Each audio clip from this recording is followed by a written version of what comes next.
حضور کے معجزات میں سفر معراج بھی ایک ہاں عظیم معجزہ ہے، سبحان اللہ. اور اس میں ظاہر بات ہے کہ اس سفر میں کئی معجزات ہیں، اور ان میں نبی پاک صلی اللہ تعالیٰ علیہ وآلہ وسلم کے عظمت کے جو مختلف پہلو ہیں، اگر اس پر بھی کلام فرمائے. زندگیاں ختم ہوئیں اور قلم ٹوٹ گئے، واہ واہ واہ، پر تیرے اوصاف کا ایک باب بھی پورا نہ ہو. اللہ اکبر کبیر. جمال یار کی زیبائیاں ادا نہ ہوئیں، ہزار کام لیا میں نے خوش بیانی سے. حقیقت یہ ہے کہ حضور کے کس معجزے کا ذکر کریں جن کی ذات اقدس کو اللہ نے معجزہ بنایا ہے، جن کے پسینہ اقدس کو اللہ نے معجزہ بنایا. تو حضور علیہ الصلوۃ والسلام کا جو معراج کا سفر ہے، جی یہ ایک عظیم معجزہ ہے کہ حضور علیہ الصلوۃ والسلام کا جانا وہاں پر جانا کمال ہے کہ وہاں سے آنا کمال ہے. ہاں ہاں ہاں ہاں، جانا کمال آنا کمال. اعلیٰ حضرت جیسا مجدد جب قلم اٹھایا سفر معراج میں، کہا خرد سے کہہ دو کہ سر جھکا لے. بہت اچھا. گما سے گمزرے گزرنے والے، ارے پڑے ہیں یا خود جہاد کو لالے، کسے بتائیں کدھر گئے تھے، سراغ عین و متاں کہا تھا. بہرحال تو حضور علیہ الصلوۃ والسلام کا آپ نے جو سوال کیا معراج کے حوالے سے، دیکھیں اس کے مختلف پہلو ہیں. ایک معراج ہے سرکار دو عالم علیہ الصلوۃ والسلام کے کاشان اقدس حرم شریف سے لے کر مسجد اقصیٰ تک ایک. دوسرا ہے مسجد اقصیٰ سے لے کر آسمانوں تک. تیسرا پہلو ہے آسمانوں سے لے کر جنت و دوزخ کی سیر تک، اس کو ملاحظہ کرنے تک، اور پھر وہاں سے جنت سدرۃ المنتہا تک، اور پھر وہاں سے لامکان. واہ واہ. یہ مختلف پہلو ہیں. یہ مختصر اور اختصار کے ساتھ بس ٹائم کو مد نظر رکھتے ہوئے چند باتیں کرنا چاہ رہا ہوں. دیکھیں سرکار دو عالم علیہ الصلوۃ والسلام کے اس سفر میں بہت معجزات ہیں. پہلا معجزہ سرکار علیہ الصلوۃ والسلام کا آرام فرمانا، اس رات سو جانا کہ جس رات بلاوا آنا ہے. ویسے تو پوری رات کھڑے ہوئے آقا دو جہاں، رب فرما رہا یا ایھا المزمل قم اللیل الا قلیلا، حبیب ذرا کم کھڑے ہوا کر. مبارک پاؤں متورم ہو جاتے ہیں، سوج جاتے ہیں پاؤں، لیکن رب العالمین کے حضور کھڑے ہوئے ہیں.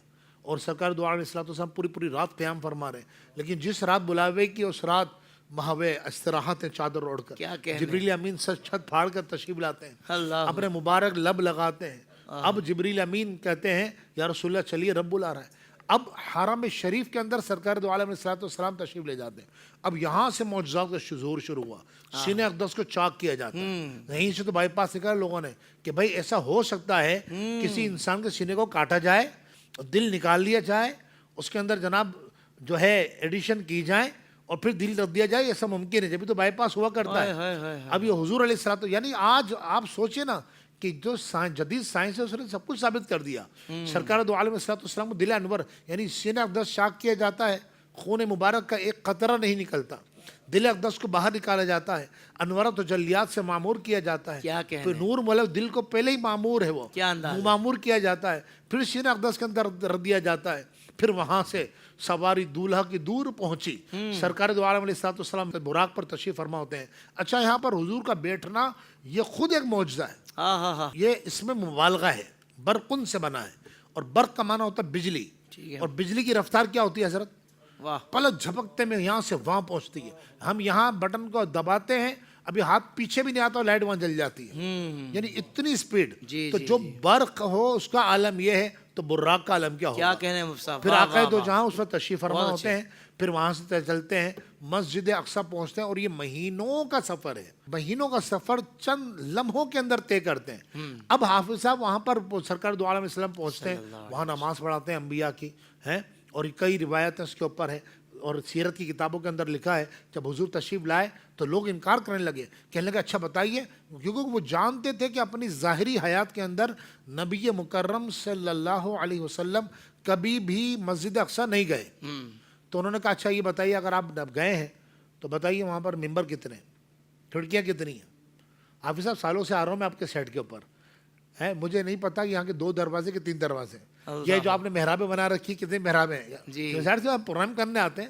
اسی طرح مسجدوں میں سالوں سے لوگ جا رہے ہیں لیکن ان کو نہیں پتا وہ کتنی صفیں ہیں. ہم روز آتے ہیں، ہمیں ایگزیکٹلی نہیں بتا سکتے. ٹھیک ہے نا حضرت؟ تو اسی طرح مسجد کے اندر کتنے دروازے ہیں، کتنی صفیں ہیں، کتنے پلر ہیں، یا آپ جو میں خود جس مسجد کے اندر ان جو ہے 24 سال سے امامت و خطابت کر رہا ہوں، مجھے نہیں پتا مسجد میں کتنی صفیں ہیں. تو اب حضور سے یہ سوالات کیا جا رہے ہیں، اور سرکار دوران سارے جوابات ارشاد فرما رہے ہیں.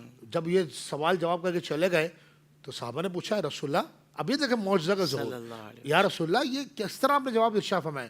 فرمایا جب انہوں نے سوال شروع کیے تو جبریل نے اٹھا کر مسجد اقصیٰ کو میرے سامنے پیش فرما دیا. اب یہ سوال کرتے جاتے تھے، میں دیکھ کے جواب عطا فرماتا تھا. اس طرح کئی معجزات کا ظہور ہوا. پھر وہاں سے انبیاء کی امامت کرنا اور تاجدار کائنات علیہ الصلوۃ والسلام کا بڑھ کر امامت فرمانا، جبریل امین کے قامت کہنا. پھر وہاں سے حضور جلوہ فرما، وہاں سے تشریف فرما ہوئے اور آسمانوں تو جانا، اور ہر آسمان پر ہر نبی سے الگ الگ ملاقات ہونا. پھر جناب والا وہاں سے جنت کو ملاحظہ فرمانا. پھر واپس آ کر کہنا اے بلال بتاؤ کون سا عمل ہے کہ جب میں جنت میں گیا تو تمہارے قدموں کی آواز میں نے جنت کے اندر سنی ہے. اللہ اکبر، واہ یہ واہ سب معجزہ، یعنی بلال کے قدموں کی آواز تو چاپ کو پہچاننا. حافظ صاحب ایسا ہوتا ہے نا بعض اوقات میں جب گھر پہ جاتا ہوں اپنے اور میں دروازہ نوک کرتا ہوں یا بیل بجاتا ہوں نا، تو میرا ایک انداز ہے بیل بجانے کا، تو فوراً وہ سمجھ جاتے ہیں کہ یہ گھر والے کون آیا. ایسا ہوتا ہے. کھٹکھٹانے کا انداز سب کے الگ الگ ہوتے ہیں، گھر کے ہیں بیل بجانے کا انداز سب کے الگ الگ ہوتے ہیں.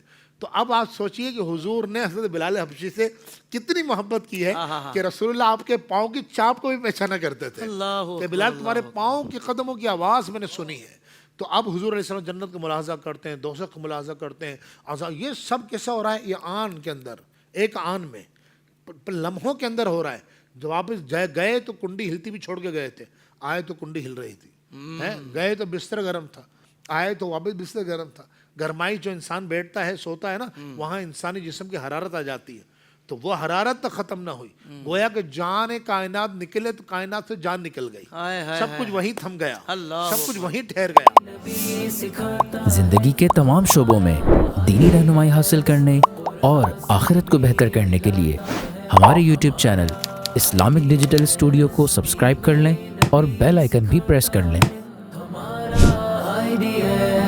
قرآن سے بھی ملاتا ہے ہمارا